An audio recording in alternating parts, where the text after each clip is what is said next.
African countries shall need to invest in technology, or else we shall not have control. Now, sending army will not be relevant in a few years, but sending hackers will be the way to do it.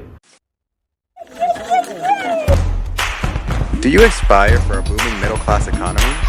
Listen along to understand what turns the wheels of Uganda's economy with our line of incredible influencers in their fields. Welcome to another episode of our segment on sectors, and today we are quite lucky that we have a very special guest. He's at the forefront of digital transformation in Uganda. He is Mr. Gideon Kurunungi. Is that how you pronounce it? Yes, you got it. Kurunungi, and he is a founder of Impact Sourcing, but he's also the CEO at the ICT Association of Uganda. And as you can imagine, he's such a busy gentleman, but he's here today with us. Your host today is Agi Patricia Shiroma. Welcome to the podcast, Gideon. Thank you. I want to start with a quotation you made on your LinkedIn. The streets don't reward honesty, but strategy. Let's start there.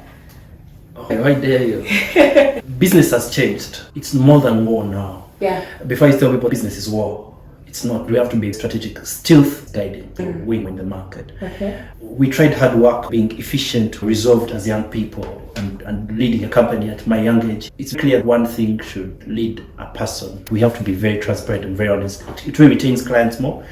It shows them that actually you're not faking metrics like higher reach. We have to be more honest. Best or more strategic? We have to be honest, but also very strategic. You may be honest out there, but not strategic. You may be showing the metrics that are right, but not strategic. Stealth must be ways we do things. I wrote that quote because I was hiding something in it. I want to tell people in the future, like a few years in the future, or maybe writing a memo. Yeah. Okay, this is why I say this. Like, there's something I'm hiding. Yeah, I said it at the AGM, which we had as the association. Yeah. And there's a reason why sometimes we have to be more strategic and keep some things the way later punch back. Absolutely. He is the CEO of the ICT Association of Uganda. It would be nice for you to tell us what those entrepreneurs, because to be a member, you must have founded or be a member of another technological company. So what are the pain points of those member institutions? For example, Impact Outsourcing. The main challenge we have faced, the pain points, the population in Uganda. The median age is 16 years out there. But as the pain points become around the digital infrastructure, it's not scaled well. The digital infrastructure is very linear. We have only 13 million internet users in Uganda, 28% of our population. 50% of households in Uganda have access to the national grid, electricity, which means 50% of households in Uganda can charge their devices. If I want this podcast to reach the whole nation, people want to have smartphones, but they can't charge their devices. Now, what are members trying to do now is to come up with green energy. Yeah. It has a new domain. It's called green energy. And I advocate everyone out there to start becoming committed to green energy, because this is leading people to look at alternative sources of power to charge devices. So one of the challenges is that the digital infrastructure is very linear. Now, then there's another challenge of the interpretation of IT in Uganda. Yes. We are the enabler. Therefore, we have the smallest budget in government and the private sector. IT executives sometimes are not looked at as boardroom quality. If you look at general structure of a boardroom, they have someone in charge of capital projects, there's media, PR, stakeholder management, there's someone in charge of human resource, maybe even marketers. Finance people are in boardrooms. Not IT? We are called to the boardroom to fix the projector and go back. We have skilled... I really relate to that. Thank you. So you have skilled talent, but they're not being equated to the brain power. So you find someone who studied well, he has done machine learning, but you're not giving him what he's supposed to. They want to access enough data across the country, but you have 13 million users. Limited interoperability between companies, that's another challenge. We don't share data, we look at each other as competitors. Banks don't share data. If you change from one bank to another, they look at it as a new customer. Now, if there's less interoperability between the sector, it causes, not just finance, every sector, there's less interoperability between businesses. So it causes less awareness in what is the potential of IT. If we don't have digital IDs, That means that someone must have a passport, must have all these many documents that identify them. In that kind. That means that IT is not appreciated. If we are not fully appreciating smart systems like a smart city, we don't use predictive traffic lights, really. And, those things look small, but they change the attitude of an economy. That's true. We have come far. We have come far. We didn't have our houses on Google Map, but now we can understand, yes, for sometimes for the traffic, Google Map is not able to tell you that road has been closed, but at least they'll show you the road. It's a transformation. You can't get there in one day. You can be happy that way. Stay happy. We've come far. Let's stay happy. This is the point. I have a question. Yeah. Why communist states have faster digital transformation rates than capitalist states? Russian hackers take down the UK economy. Chinese hackers this morning were hacking one of the brands in USA. Okay. Communist states have better hackers. Meaning? We have this language of policy, of we've come from far. We have a younger population that aren't utilizing. If we declared digital transformation in the country in 3 years, we can have it. Possible. Easy. How would we do that? Now, we're in a capitalist state. It starts with policy. Yes. But the Minister of ICT, Dr. Honorable Chris Bariomusi, did something I really liked. He wrote a letter to MTN and Airtel says, please, have interoperability. He didn't wait for policy. It happened immediately. We need to have key resolutions because policy is funded by World Bank. The development partner will tell you what to do. We could have key declarations as the ICT sector and have a certain attitude as the IT sector and say this is where we want to be. Let's have a concierge and sit down telcos, sit down ministries and say what should we do to eliminate paper from government? Yeah. What should we do to eliminate delays in the roads? What should we do to spread the market? Because what our members face and what IT people face is that you can't say that we're having results if our market is small. I want my market bigger. If it is bigger, I will be glad my members are getting more business. But if it is shrinked, we shall not get more business. I want to see the digital economy grow, but it will not grow bigger by we selling the same product, the same people, same internet users, same social media users. 27% of our population reside in urban centers. Now imagine how bad that is. Yeah. That means 73% are in rural areas, which is a great market that we're not tapping into. Those are people in circles, those people with money, they're not targeting. But they don't have the smartphones, no power in their home. And the ability to access the internet, to pay. Give them power first. They could do business on smartphones, trade online, and get more income. Then devices, let's give them power, let's give them the infrastructure, let's give them the readiness, because you can be in some parts of this country and have no GSM. In my home village alone, I don't have GSM. And there's a mass near home, and the road telecoms, they keep blaming each other, You talked about a directive by the minister. He asked MTN or Airtel to have availability. But even if you go to MTN and ask for a SIM card, they're still going to ask for your details. They do. You can send money from Airtel to MTN at a low cost. Wait a minute. Do you know what it will take for Uganda to achieve a middle-class economy by 2040? Please send us an email at onuganda@gmail.com. For the phone calls. Yeah. Yeah. It was cheaper to call abroad than MTN. He wrote a letter. He didn't wait for policy. We need policy. That is true. But also we need to have a right attitude because some policies stay in the queues. In Uganda, we have a 2014 policy for ICT and it was never assented to. 2014. Imagine. We have the oldest policy across the government compared to other core economic drivers because they're looked at as an enabler still. The attitude needs to change. The convention needs to change. IT should be looked at as a core economic pillar. Yeah. You ask how we can have great transformation attitude, but looking at the potential of our youth population, our startup economy, making sure we do the right incentives. We are double taxed greatly. We're double taxed greatly. The cost of digital devices is very high in Uganda. Such things, because if devices are taxed less, they would give more revenue.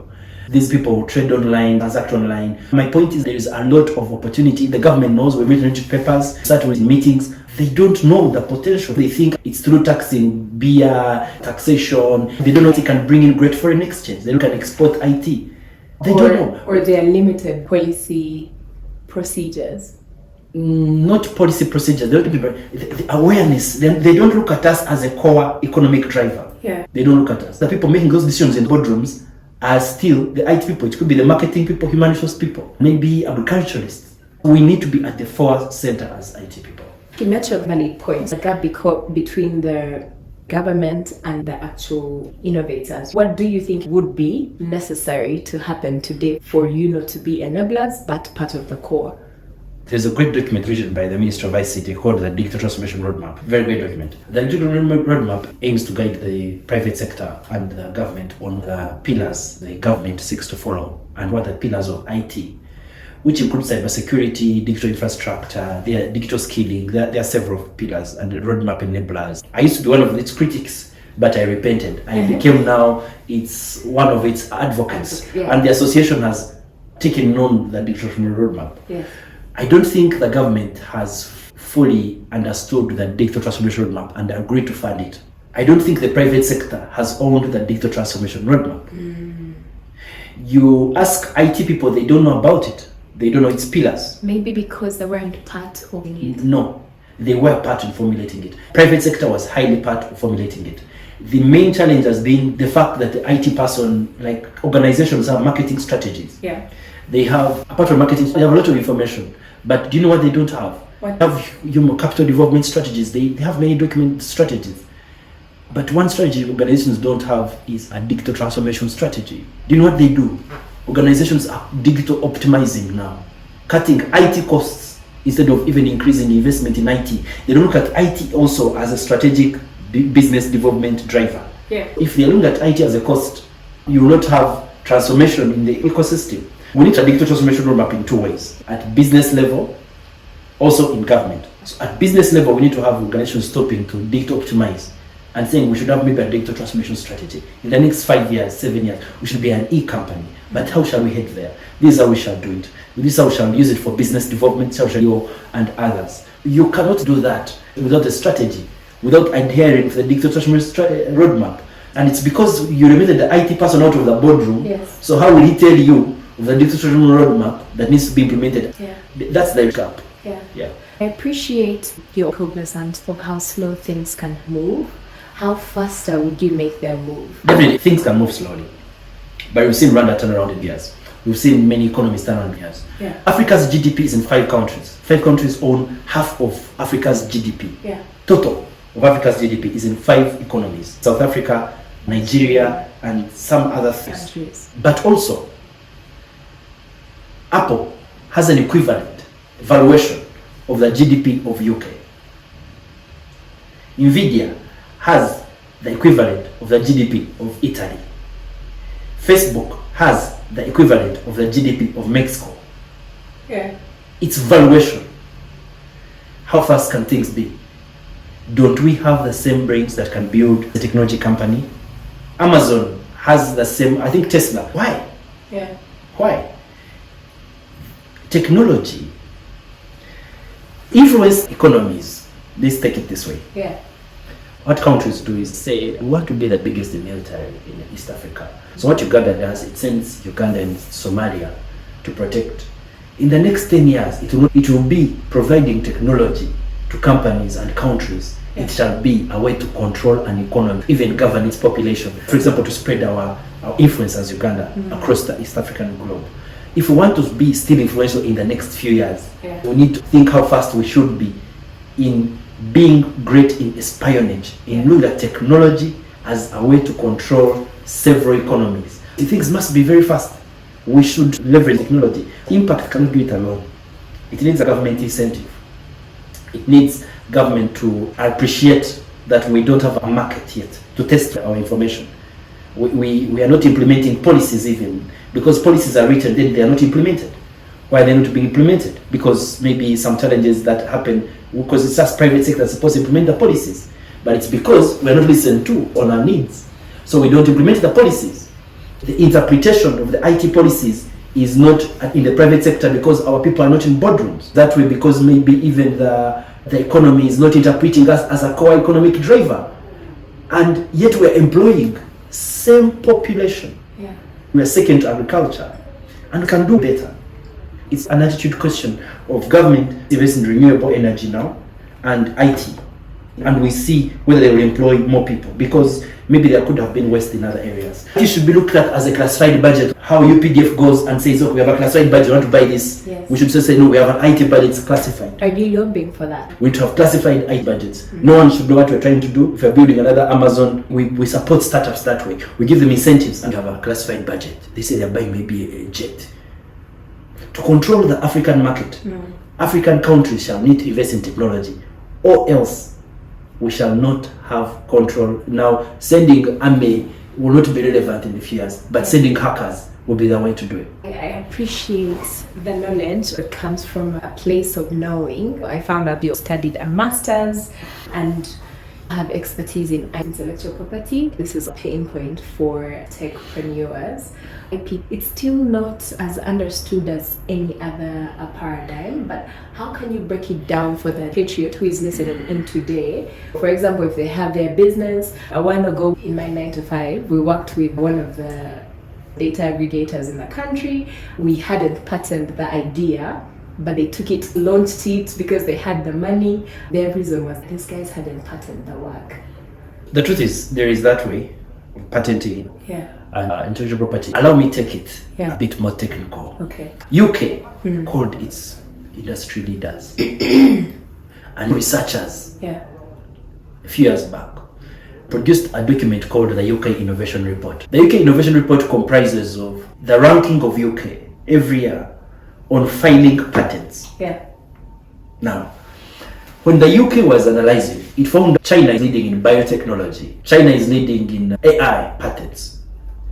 China is leading in filing patents in quantum computing. And the UK found Japan was second, found US was third, found Korea, some Asian companies in the middle there, some European companies in the middle. It found it was 10th, 13th. Intellectual property is not the business of the private sector. It should be the business of government. Do you know why? If we are ranked above 230, as we're ranked right now in Uganda, if we're ranked 7th, if we're ranked 10th, it creates us to be feared by the superpowers. What makes a country a superpower? It's knowledge that is hidden, that is for the future. And it cannot be done without investing a lot in research and development. So what happens is, people build ideas and say the future is heading into quantum computing, for example. Microsoft spent 17 years building a next computer. Recently they have unveiled a new way of computing called quantum computing, a new technology. So if they have released that, they spent 17 years because they want to have the same, their evaluation is equivalent to France's GDP. To India has a population of 1.3 billion people. If Microsoft wants to be ahead in the next years, what should it do? Invest a lot in research and development. But if it's going to invest in it should have government backing. So those are the classified budgets I'm talking about. If there are those classified budgets, it would mean that the government will benefit more, its people will be employed, it will still lead and everything. So it will file more patents and guard intellectual property. The government's ranking goes higher. If the burden of filing IP is the burden of the private sector and you're paying lawyers and you're paying for what, it limits us to utilize the full power of IP. Eliminate this simple thing of you had this idea and someone took it over here. How many ideas are being taken over across the world because maybe some key agreements Uganda did? There's a trade agreement. Uganda, you can't copyright a medicine here in Uganda. You can't patent it because of trade agreements. It should be the strategy of a nation, again, to look at IT as a core economic driver. And then it will say, no, we need to grow an IP ranking. What does the private sector need? We say Makerere University, CU, top universities, we want to utilize their laboratories and build the next technologies. Utilize prison service. There's stagnant brain power. Stagnant brain power. Oh my God, you see what those guys do? They do very good shows. Imagine, those guys were doing computing and they were hackers. We put aside. But if you look at it from high school or university, it was specific people who knew the chemistries, ICTs, when it wasn't for every Tom, Dick, and Harry. I want to object. I want to say that there's a lot of digital, we can accommodate anyone in the digital space. You never know what we can achieve if we leverage the brain power out there. Even if people are not very technical, I trust our brains in Uganda. We have very great brains, and we can really do what many people cannot do across the globe. Because what can't we do that can change in the tech space? Believe all can do it. I believe all can do it. I believe we can have maybe the prison service. You can test from there. It's an allegory to show a big population and we're utilizing it to get the best out of them. And it's about research and development. Yeah. It's about utilizing universities, right? Utilizing academia, right? And so that they can release industry-ready solutions beyond protecting and patenting that technology, and then we guard and have that intellectual as property for the government. Yeah. Thank you. That's interesting. You've given us a background on trends, which is nice. Yeah. You've given us your thoughts on policy, since you're the CEO of the biggest institution of technological innovators. You've also given us your perspective on the pain points. If there's a policymaker listening, they know where to stand now to involve you more. Now, if you had the power today, one directive, what would it be to enable your other innovators operate with all the authority to make some difference in this country? The truth is that we would make IT a classified driver, as I've been mentioning. I was saying the key thing should be changing the attitude. Digital literacy has to be very up there, like digital skilling of the population. They don't have the tools, they can't afford them. Uganda's internet is the cheapest in the ecosystem. It could be that. But there is a need to change also the attitude of the population. We are using TikTok to dance, not to trade. Someone said, one of our guests. We are using social media as a tool for dancing, not to trade. Yeah. Economies are using social media as a tool for trade. You start realizing the interpretation of technology in Uganda and Africa has been construed, and the Europeans are happy. Maybe because they are seeing us use it for leisure. We are still, they are shocked or surprised, but it puts us to really create a lot of ethical computing standards and communicating to people and make sure to create a behavior change. That's why you see, for me, I believe that the Ministry of ICT was not called National Guidance for nothing. It is supposed to guide the nation on core principles with technology and comms. If there is less guidance on how people should operate in technology, we are missing it. At a certain workplace, we disabled social media.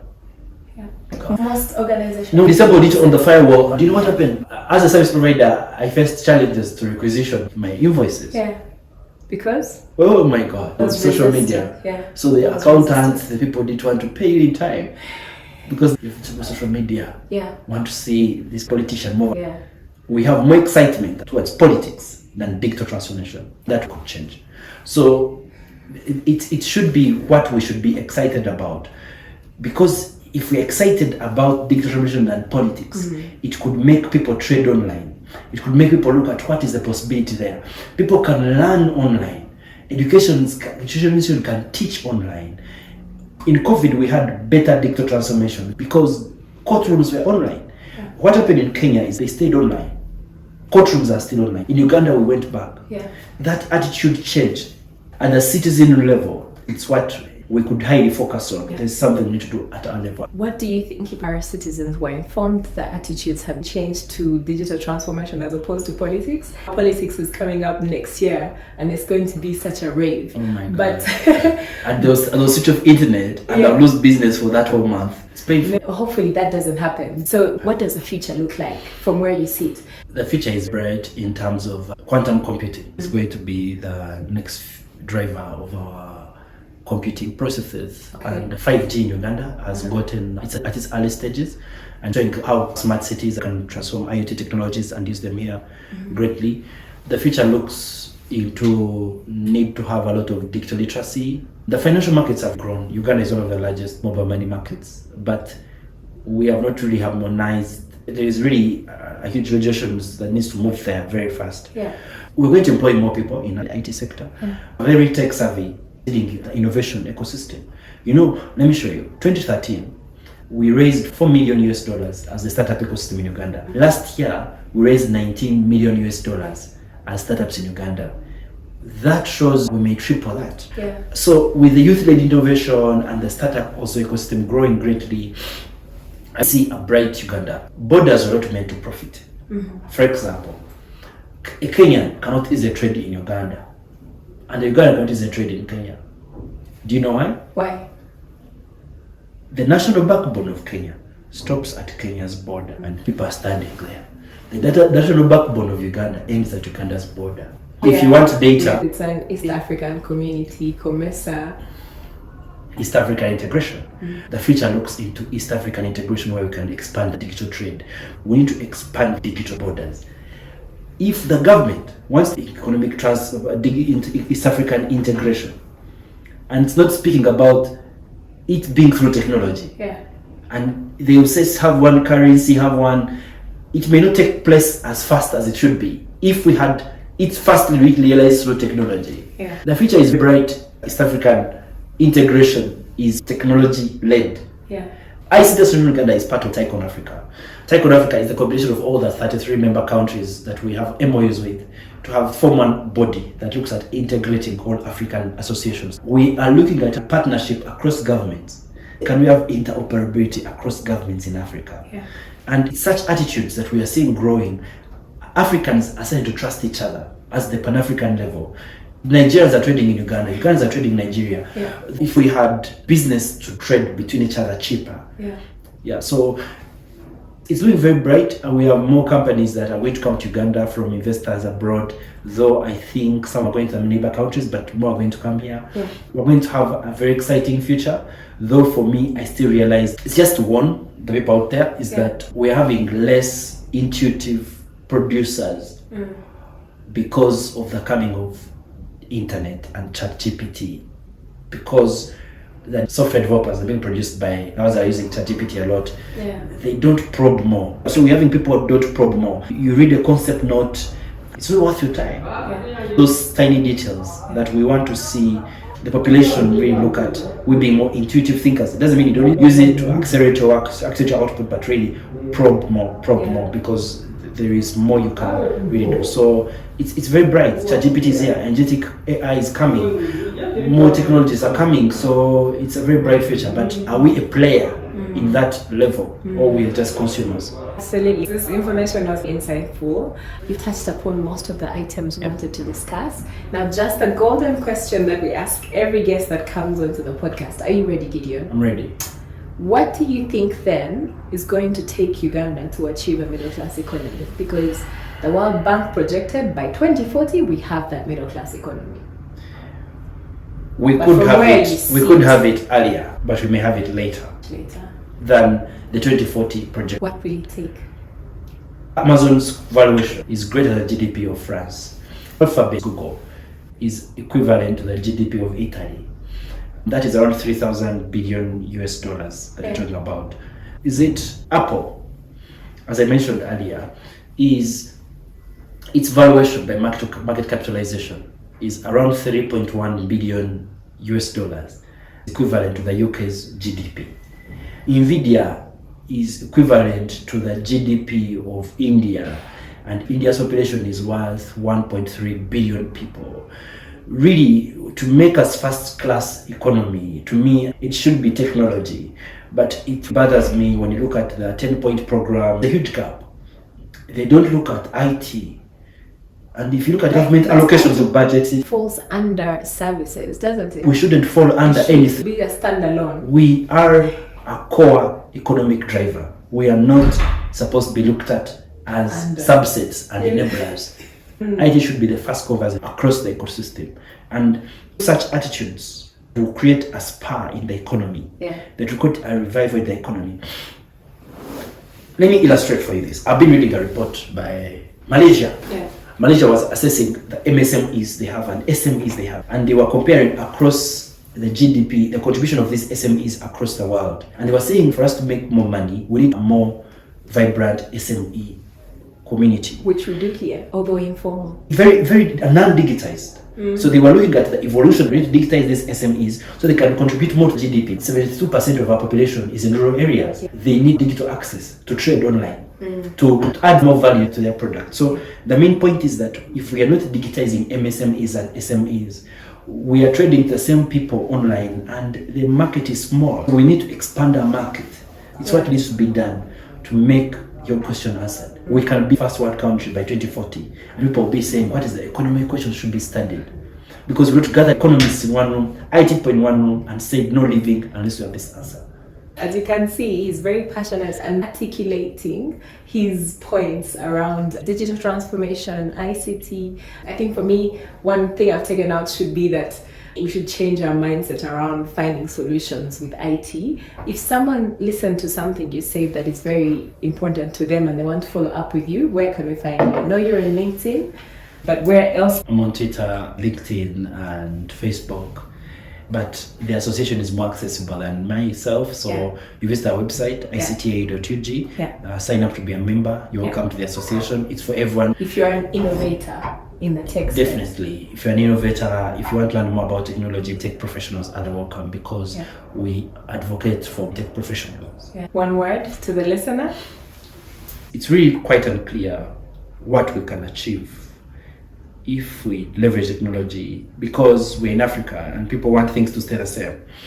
I've been listening to someone called Kemi Badenoch, the opposition leader of UK Conservative Party, and she was saying the system in Nigeria kept her backward. The reason why she shifted to the left Nigeria to UK was that the system was designed in Nigeria to keep people the same and poor. That disturbed me. It was like, really, okay, maybe it's a system by design in Uganda that some things need to be changed, or it's by guarantee that maybe they want us to stay the same. If economies are designed this way, what should we do as people participating in that design? We must be more strategic. Doesn't mean we should leave Uganda, but maybe we should be shrewd a lot. Like what I did recently, I put one of my companies to be in Nairobi because I knew that maybe to flourish faster there than because it's digital. Drain.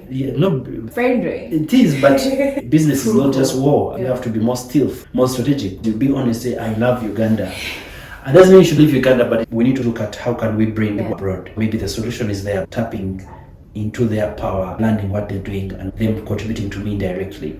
We need to work together as young. Thank you for listening in this far. I really hope that this conversation was helpful to you. Share this episode with your colleagues or friends that you think will benefit from this information. Let them know what you're listening to. Would you also rate our podcast? Because once you rate our podcast, other people like you are able to listen to this information and use it to their own benefit. On a lighter note, follow us on TikTok and Instagram. Would really like to hear your thoughts. Innovators, not in silos. Let's eliminate silos, kill the competition. That's what I believe.